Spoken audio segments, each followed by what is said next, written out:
Oke, halo selamat pagi, siang, sore, dan malam. Nah, untuk tema kali ini adalah budidaya ikan versi orang gabut ya. Jadi ini hanya untuk apa ya, iseng aja, bukan untuk fokus budidaya.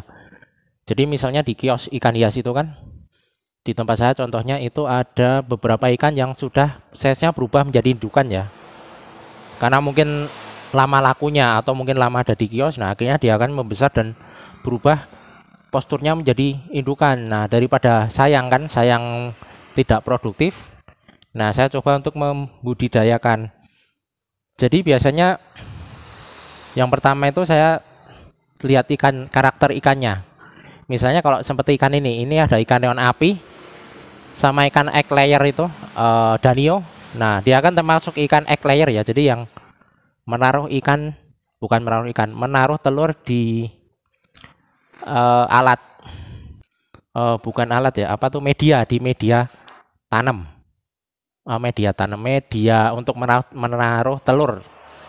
Nah, jadi ketika sudah saya melihat ikan seperti ini, dia sudah perutnya gendut-gendut, nah ini kan sudah gendut-gendut. Nah, biasanya saya taruh tanaman enceng gondok seperti ini. Nah, tanaman enceng gondok ini kan akarnya ini kan bisa berfungsi sebagai tempat untuk menyimpan telur ya. Jadi saya taruh aja di atas ini. Nah, itu biasanya nanti akan ditempeli telur besoknya atau besoknya lagi.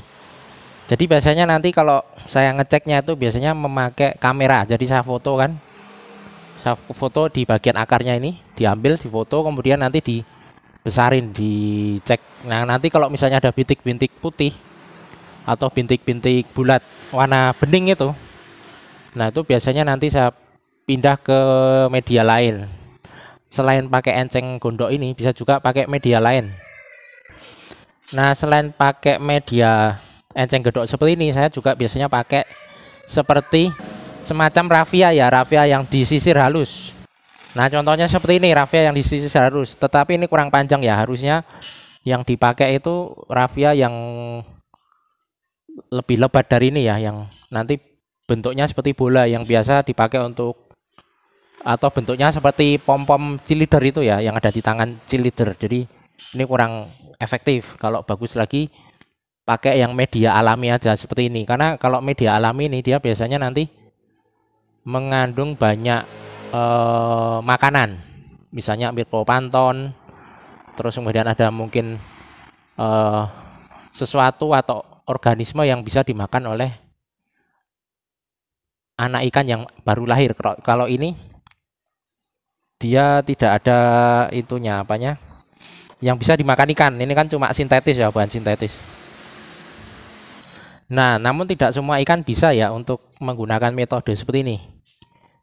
Nah, seperti ikan neon tetra itu kayaknya tidak bisa ya, karena dia itu lebih ribet untuk cara beternaknya. Dia harus sepasang-sepasang. Kemudian pH-nya harus stabil juga. Namun seperti ikan-ikan seperti ini, sepertinya itu bisa ya.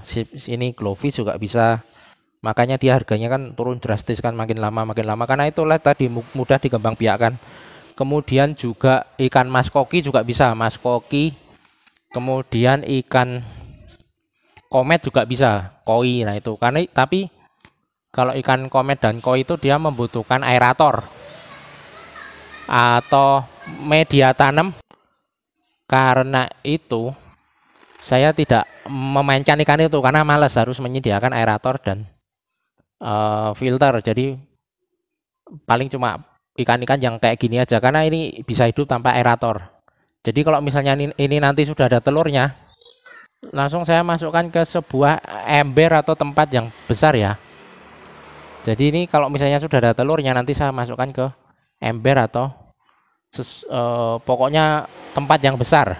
Nah, kalau sudah ada telurnya, biasanya saya taruh di sini ya, di sebuah tempat. Nah, tempatnya itu pastikan air yang sudah diendapkan lama ya. Jadi biasanya air kayak gini kan, ini biasanya sudah saya endapkan paling lama 3 hari. Alasannya apa ya? Biar ada bakteri-bakteri baiknya yang nanti, atau mikroplankton yang tumbuh, yang bisa jadi makanan untuk anak ikan. Karena ini jarang atau hampir tidak pernah saya kasih makan ya. Jadi kalau sudah, Misalnya ini ada telurnya, nanti cemplungin aja di sini. Nah, misalnya ini ada telurnya, cemplungkan saja di sini. Nanti tunggu 1 minggu, paling nanti sudah muncul berenang-berenang. Bagus lagi kalau pakai media tanam yang bening atau yang putih, karena nanti kelihatan kayak nempel-nempel di sini. Awal-awal kan ikannya nempel-nempel dulu, karena dia tidak bisa berenang. Kalau hitam gini dia agak susah. Nah, paling nanti 1 minggu. Bagus lagi ditutup jaring, karena biar tidak ada serangan dari kalajengking apa itu, capung ya, larva capung. Karena capung itu hobi sekali makan larva anak ikan. Nah, berikut ini adalah yang sudah ada anakannya ya. Di sini bisa dilihat nih anakannya kecil-kecil. Anakan ikan apa ya nih? Pokoknya campur aduk. Kemarin kan ada ikan di tank danio sama neon api tadi itu. Nah, ini sudah ada anakannya, ini sudah usia 2 mingguan. Jadi ini tidak saya apa-apain, ini cuma makan dari alami yang ada di sini aja. Kalau bagus lagi ya kasih kutu air ya. Tetapi ini kan hanya versi gabut aja, daripada ikannya belum laku-laku kan. Nah, dikembang biakin aja. Nah, kemudian ini di sini paling nanti kalau sudah berapa minggu lagi saya ambilin. Ini bisa kalau sudah syukuran gini atau seukuran sebiji beras itu sudah bisa dikasih pakan ya, pakai aja pelet. Tetapi jangan terlalu banyak karena nanti akan mati massal karena itu polusi ya, polusi air. Kemudian airnya tidak usah diganti-ganti selama dia masih kecil ya, selama usia 1 bulan, karena nanti kalau kita ganti-ganti air itu biasanya mengalami pH shock ya, terus kemudian mati massal. Oleh sebab itu saya jarang memberi makan atau mengasih makan. Ini malah belum pernah atau tidak pernah dikasih makan ya, karena takutnya nanti kalau kita kasih makan malah nanti jadi polusi air. Jadi nanti malah mengalami kematian, padahal kan ini kan belum bisa diganti-ganti airnya. Karena biasanya kalau pengalaman saya ganti-ganti air itu nanti ikannya kaget, pH shock, terus meninggal dunia. Jadi biar aja kayak gini. Nah, kemudian bagaimana cara makan? Nah, ini kan alam terbuka ya, jadi ini di luar. Nah, jadi dia bisa makan dari, mungkin ada nyamuk yang bertelur di sini, kemudian nanti larva jentiknya dimakan. Kemudian ada ini kan, kenapa saya pakai enceng gondok alami ini, karena di sini kan banyak sekali mikroorganisme ya. Nah, itu bisa jadi makanannya. Kemudian ada hijau-hijau, ini kan tumbuh hijau. Ini kan airnya kemarin warnanya hijau ya, tetapi jadi bening. Nah, yang hijau-hijau itu kemungkinan dimakan oleh si larva ikan ini, karena kan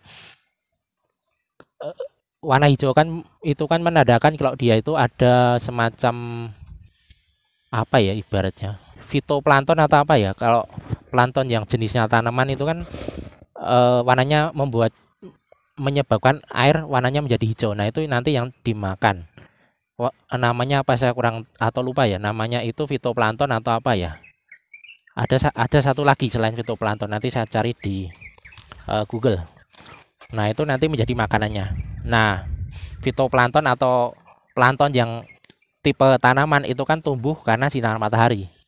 Jadi letakkan aja di luar, jadi dia nanti akan berkembang dari sinar matahari. Nah, kemudian si plankton tersebut akan dimakan oleh ikan. Jadi ini sistem natural, sistem alami yang memang dari alamnya seperti itu ya. Jadi tidak perlu buatan, tidak perlu dikasih pelet atau kutu air atau apa, nanti dia akan hidup sendiri. Walaupun pasti tidak akan sebanyak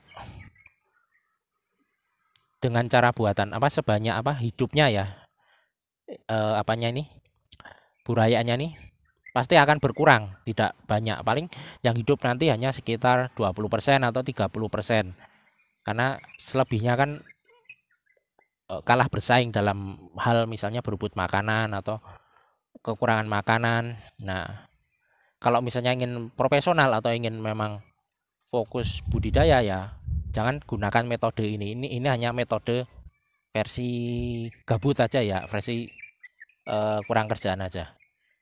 Jadi ini hasilnya, ini nanti akan saya angkat ya, kalau sudah agak besar saya angkat taruh di kios buat jual. Jadi itu saja. Oke, selamat pagi, siang, sore, dan malam.